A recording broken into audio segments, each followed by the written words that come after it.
I think we're in Acts 23. We are in Acts 23.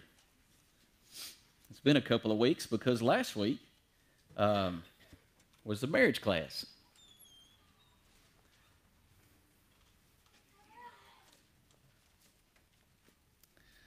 We stopped around verse 11, but this is where Paul, he is addressing the Sanhedrin Council.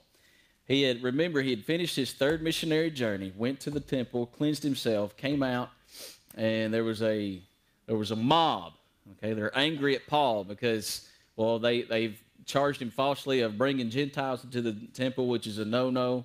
That he been into the Gentile nations. Also, that he's preaching Christ, which is also a no-no according to them. And so there's a mob that's ready to kill him. And so before they could kill him, he's rescued by the centurions, and he speaks to the entire crowd, the whole Jewish mob. He loves these Jews. Even though they tried to kill him, he loves them. They have souls. And that's really important because, you know, there are some temptations. There's so much hate in this world. Is there not? And I don't, man, just growing up, I don't remember the kind of hate that's being spread like it is today. It's when we disagree on something, it's no longer okay, we disagree on something. It's now you agree with me or you're a hater or a bigot or something that's just really extreme. But that's the way it is. But despite all that, we have a better way. Jesus taught us a better way to handle this. Handle that hatred. But anyway, Paul, he loves his fellow brethren in the flesh, or the law, according to the law of Moses, and he preaches to them and says, "I'm just as zealous as you are." And then he talks about his own conversion with Ananias, and 22:16, Ananias tells him, "Why are you waiting?" And remember, he was praying in that room, repenting because he realized that he was persecuting the church, thinking he was doing that which was right in God's sight, and it was not right. Jesus approached him and asked him, "Why are you persecuting me?" Of course, when we persecute the church, we're persecuting Christ. Someone who persecutes me, they're persecuting Jesus Christ, or you as well. Because we are the church, we are his body, okay? And so he tells them about the convert. He's repenting. He hadn't eaten in 3 days. And Ananias tells him, "Get up. What are you waiting for? Rise, be baptized. Wash away thy sins, calling on the name of the Lord," Acts 22:16. And of course, they were fine with that speech until he talks about how he's called to preach to the Gentiles. They have a disdain toward the Gentiles. They do not have fellowship meals between Jews and Gentiles. But so they take him in. They're about to whip him, and then what happens? They're about to beat Paul. The Romans were. But then what happens? "Oh, by the way, I'm a citizen. Is this lawful?" Of course, this makes them nervous. And now they had brought him toward the council. We're at Acts 23.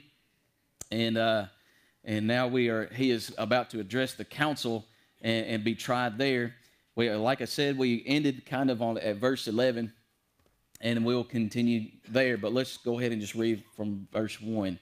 "And Paul, earnestly beholding the council, said, 'Men and brethren, I have lived in all good conscience before God until this day.'" Remember, he was persecuting the church and thought it was still the right thing to do. He was in good conscience. "And the high priest Ananias commanded them that stood by him to smite him on the mouth. And then said Paul unto him, God shall smite thee, thou whited wall. For sittest thou to judge me after the law, and commandest me to be smitten against or contrary to the law?" Now, was he being ugly toward the high priest? Yes or no? No. Well, how do we know that, first and foremost? Remember, he's an apostle, and as an apostle, he received a promise.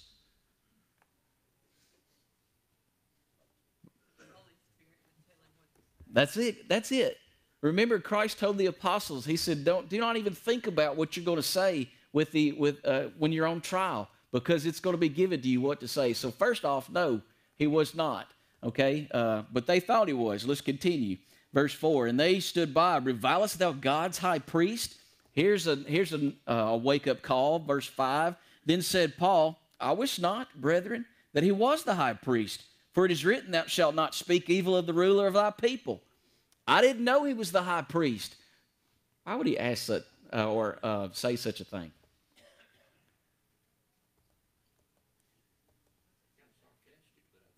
There's some irony here, absolutely.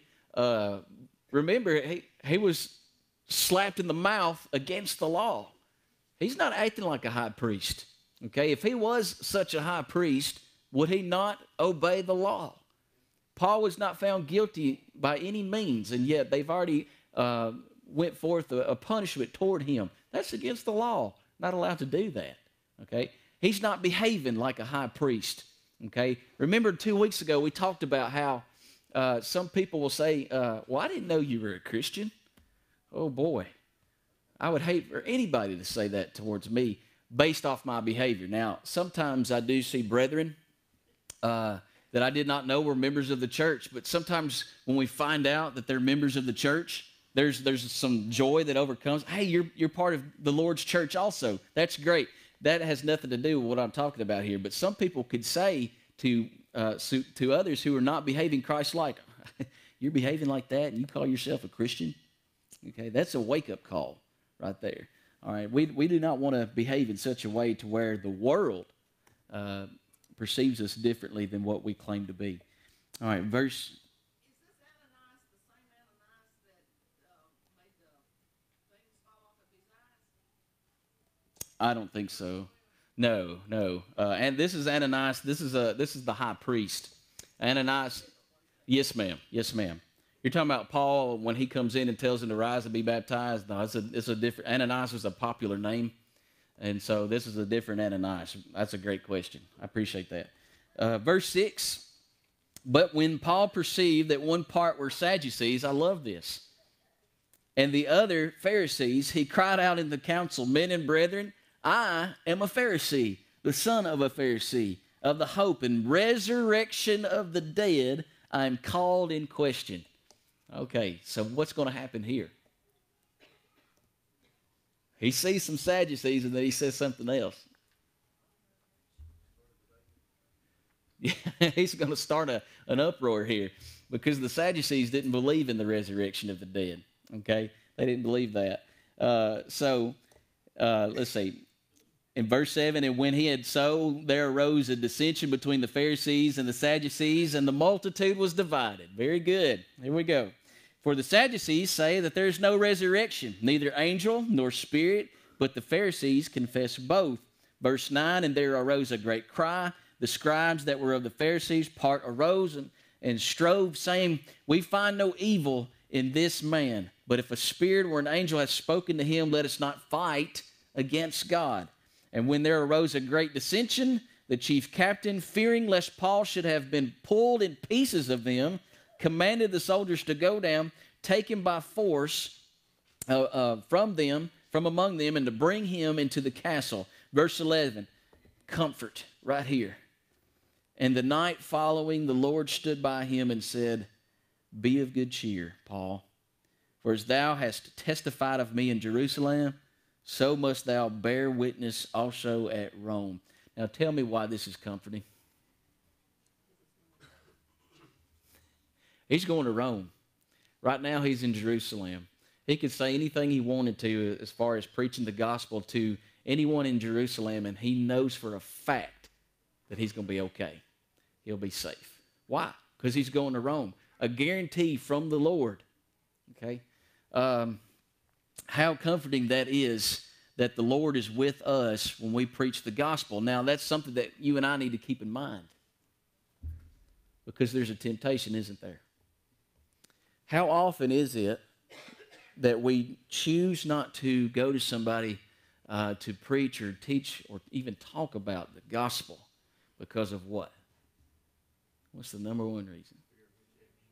Fear. Not just rejection. Fear of losing family. Fear of causing problems. Fear of people looking at you funny because you're a Christian.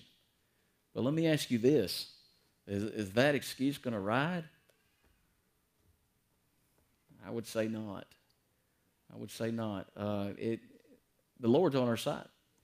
We're not supposed to be ashamed of the gospel of Christ. It's the power of God unto salvation, right? And so if we have this fear in our bones, we're going to be in trouble. Remember the parable of the talents?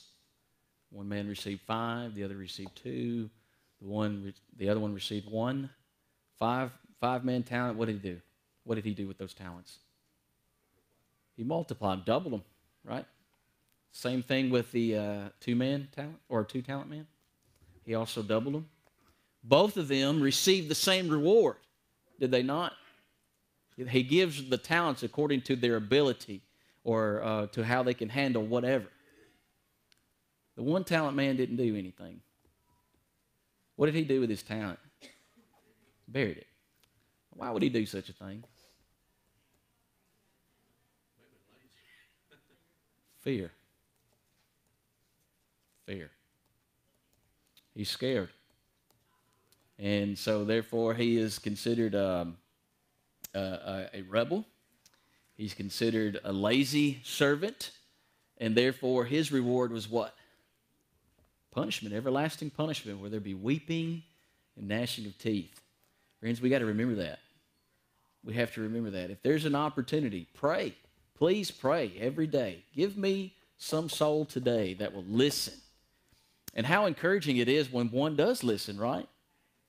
When one does listen and they walk inside these doors. Hey, I appreciate you inviting me to church. Here I am. And come sit with me. And they'll hear the truth, right? They'll hear the truth from the Bible. And if they obey, guess what? What's that? What happens for you? It goes on your account. It goes on your account. Now imagine if you were fearful and never invited them. Imagine that you invited them and they came, obeyed the gospel. They became a fervent servant, right? Busy servant. And then that person is involved in converting hundreds of souls. Let's just say that. Guess what? All those souls that he converted go onto your account as well. You want to know how much has gone to Paul's account? I mean, you can look around right now, right? All of us are converted to Christ because Paul was inspired of the Holy Spirit, penned the Bible, some of the letters in the Bible, right? And so Paul, with his missionary journeys and all them souls that converted, went to his account. But just one soul, right? Patience, be patient, be loving, be kind, and yeah.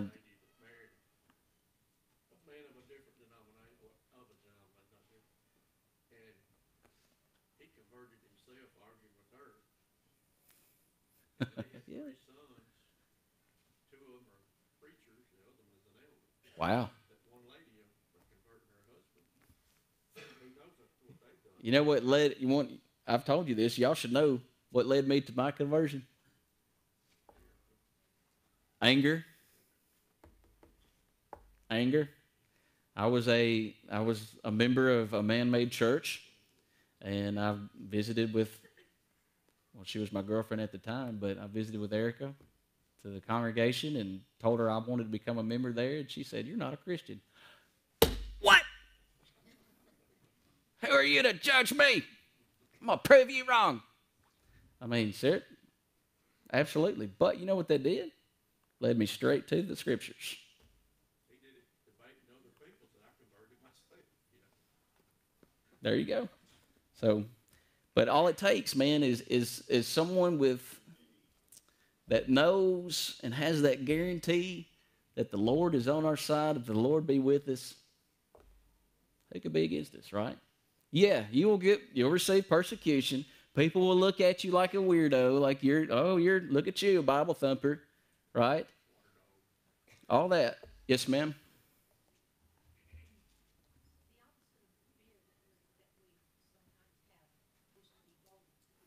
Oh, yeah. There's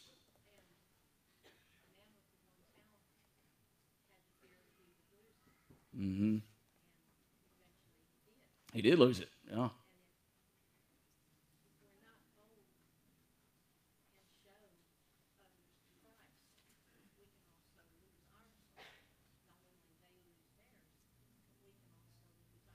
Yes, ma'am. Mm-hmm. Absolutely.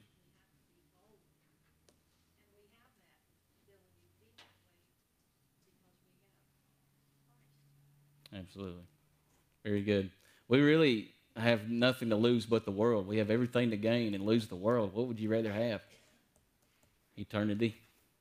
The world is temporary, right? Very good point. Appreciate it. All right, so be of good cheer, Paul. You've testified to me in Jerusalem, so must thou bear witness also at Rome. So we have comfort here. And Paul certainly has received comfort and would attain that comfort in the future. Let's read some verses. Someone go to Acts 18 and read verses 9 and 10. Acts 18, verses 9 and 10. Someone else, 2 Timothy chapter 4, verses 16 through 18. Let's read those two right there.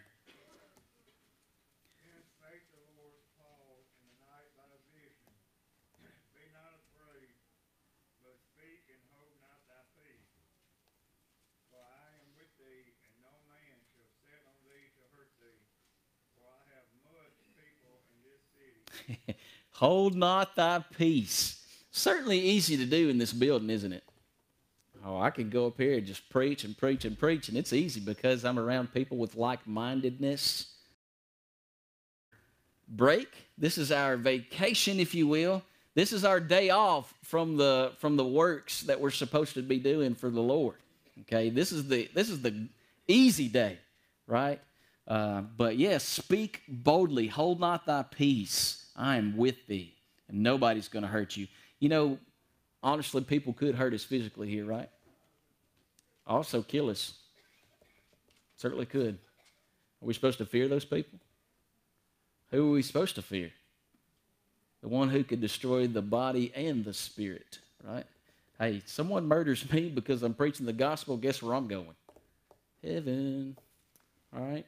So, there you go. And no more mortgage payments, no more light bills, no more of all that. I can just enjoy my paradise, you know? So that's it. I'm looking forward to that day. Paul had planned to go to Rome in the first place, but we all know that he didn't go as exactly he thought. You know, maybe he thought it was going to be an easy trip. Was Paul's trip to Rome easy? No, he was shipwrecked. He was shipwrecked. But he does go to Rome for sure. All right. Let's continue. Verse 12. And when it was day, certain of the Jews banded together, bound themselves under a curse, saying that they would neither eat nor drink till they had killed Paul. So probably they starved and died of thirst. Not really. They didn't follow the law anyway. But they swore, we will not do this until we kill Paul. And they were more than 40, which had made this conspiracy. And they came to the chief priests and elders and said, we have bound ourselves under a great curse, that we will eat nothing until we have slain Paul. Now therefore ye with the council signify to the chief captain that he bring him down unto you tomorrow, as though ye would inquire something more perfectly concerning him, and we, or ever he come near, are ready to kill him. Okay, so now we have a conspiracy, a plan, if you will, to kill Paul. Lie to the people, tell them we want more trial. Bring him over here. We got more questions. And when you do, when he's wide open, when I have a clear shot, that's when he's going to be slain. Let's continue, verse 16. And when Paul's sister's son, his nephew, heard of their lying in wait, he went and entered into the castle and told Paul. Then Paul called one of the centurions unto him and said, bring this young man unto the chief captain, for he hath a certain thing to tell him. So he took him and brought him to the chief captain and said, Paul, the prisoner, called me unto him, prayed me to bring this young man unto thee, who hath something to say unto thee. Then the chief captain took him by hand and went with him aside privately. Asked him, what is it thou hast to tell me? And he said, the Jews have agreed to desire thee that thou would bring him down tomorrow into the council, as though they would inquire somewhat of him more perfectly. But do not thou yield unto them, for there lie in wait for him of them more than 40 men, which bound themselves with an oath that they will neither eat nor drink till they have killed him. And now are they ready, looking for a promise from thee. So the chief captain then let the young man depart, charged him, See thou tell no man that thou hast showed me these things to me. We want to talk about providence. What are the chances of Paul's nephew being there and hearing this conversation? And I don't even know where he sat. I don't even know if he even converted to Christ. I don't know. But I know this. He was there. And luckily, I shouldn't say luckily, it was a blessing that he was there. God intended that somehow, some way, providentially. Heard the plan. And now the plan is going to be squashed. Because if you look at what happens here, this is truly amazing. And he called unto him 2 centurions, saying, Make ready how many soldiers? 200. 200. Wow. 200 soldiers to go to Caesarea, and horsemen 70. How many is that? 70. 70 horses. And spearmen, how many? So now we've got 470 people at the 3rd hour of the night, and provide them beasts, that they may set Paul on and bring him safe unto Felix the governor. Are you feeling confident now? Well, certainly. I mean, the Lord fulfilled his promise. The Lord fulfills his promise towards us. He's going to make it right towards the end. Always will. We live in a world, and they persecute the church. We live in a world full of men and women who will cheat, lie, and try to get ahead of life. We live in a world full of people who make mistakes, and yet you and I suffer from them.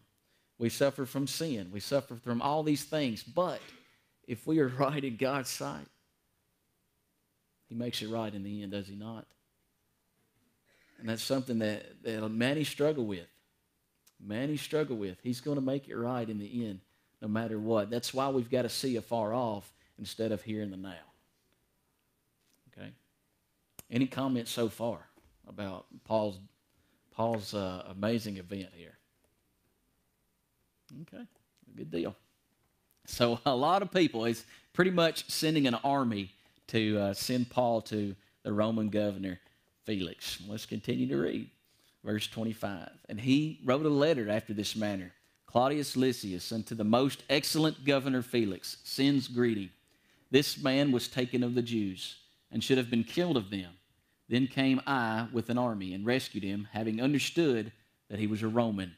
And when I would have known the cause wherefore they accused him, I brought him forth into their council, whom I perceived to be accused of questions of their law, but to have nothing laid to his charge worthy of death or of bonds. And when it was told me how that the Jews laid wait for the man, I sent straightway to thee, gave commandment to his accusers also to say before thee that they had against him farewell. A letter to the governor, and so here it is. He also gives him his best. He puts himself in a good position. He's going to explain why he's sending Paul. Okay, to the governor, he's going to think, well, why such a big deal to send a man like Paul? Well, he had to explain. He had to explain himself to him, and so he brought light. Said some really good things about him. Most excellent governor Felix, giving him much praise. And so he explains. Here we go, verse 31.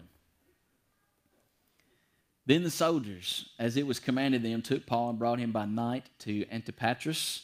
On the morrow they left the horsemen to go with him, and returned to the castle, who, when they came to Caesarea and delivered the epistle to the governor, presented Paul also before him. And when the governor had read the letter, he asked of what province he was. And when he understood that he was of Cilicia, I will hear thee, said he, when thine accusers are also come. Okay, here we go. And he commanded him to be kept in Herod's judgment hall. So he arrives, okay. What province are you from? Cilicia. Okay, I will hear your trial. Well, what does he want with him? His accusers. Who are his accusers?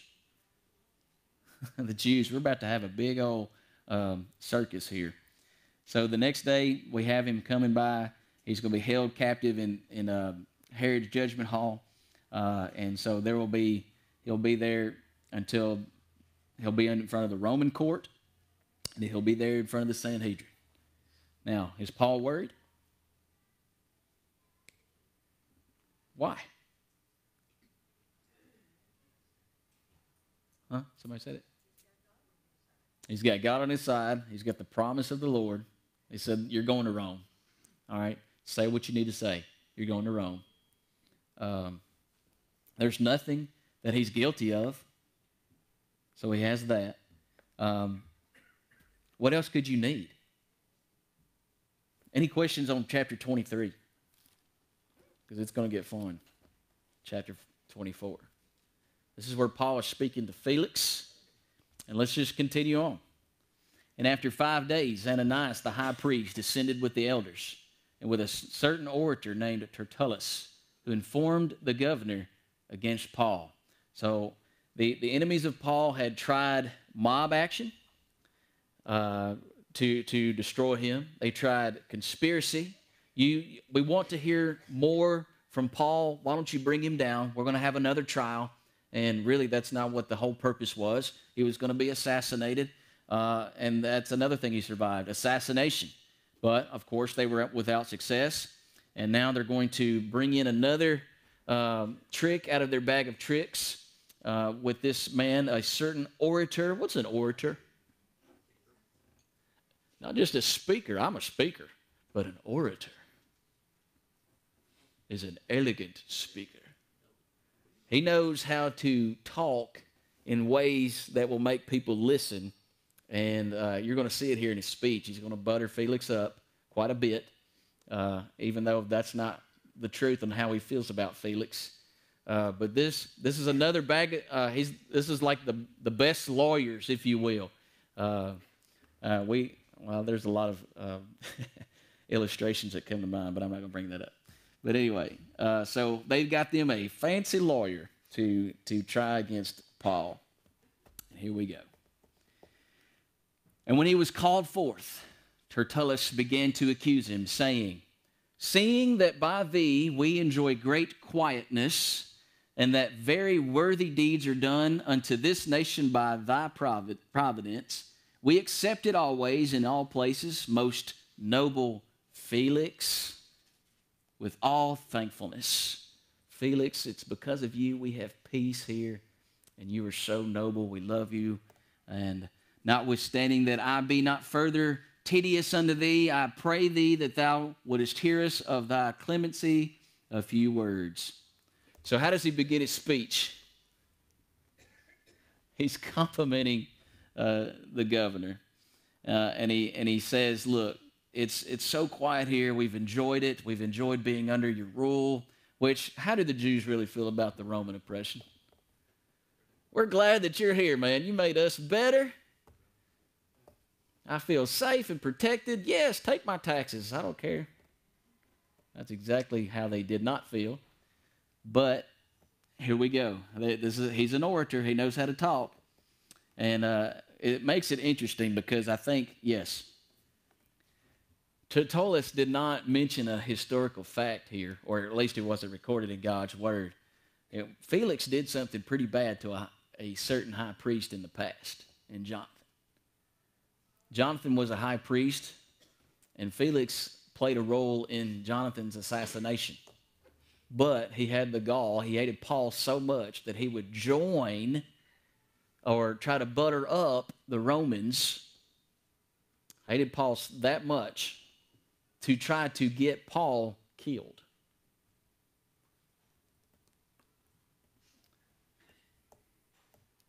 I've seen a meme the other day on Facebook, and it had the Twin Towers. And on the bottom of that picture, it says, "We forgot." What am I referring to? 9/11? Y'all remember that? Remember when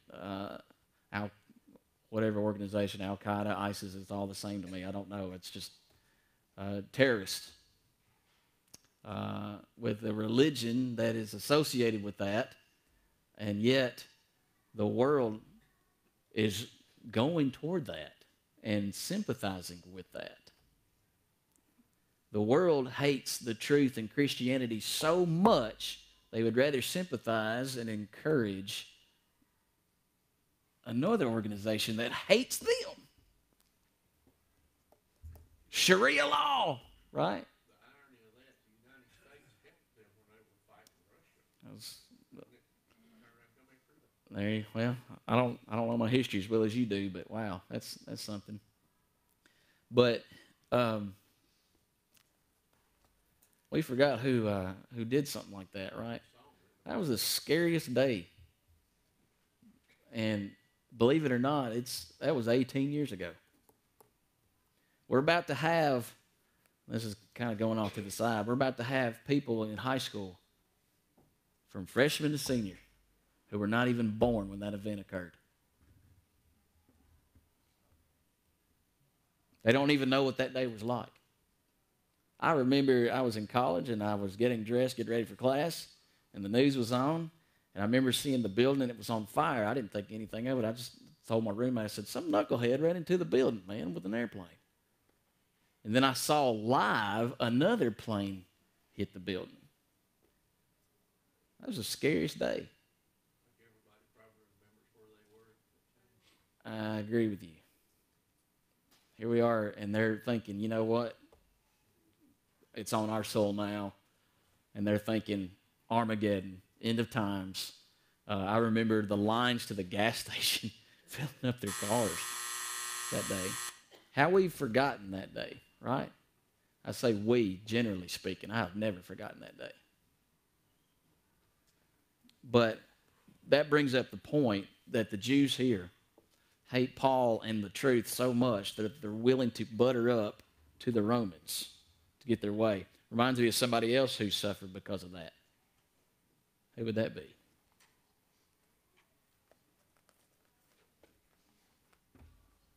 Our Savior.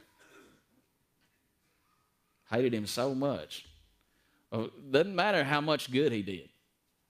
How all the people that were healed, all the people that were fed, and he took it even worse. They stoned Stephen. That wasn't even lawful. Why wouldn't they steal Christ? Because they hated him that much more. Hung him on a cross. Wanted to humiliate him, and he did. He submitted to that. Didn't have to do it, but he did. Well, that was the somewhat application to this. Does anyone else have a comment before we end class today? Okay, Lord willing, next week we'll continue in Acts chapter 24.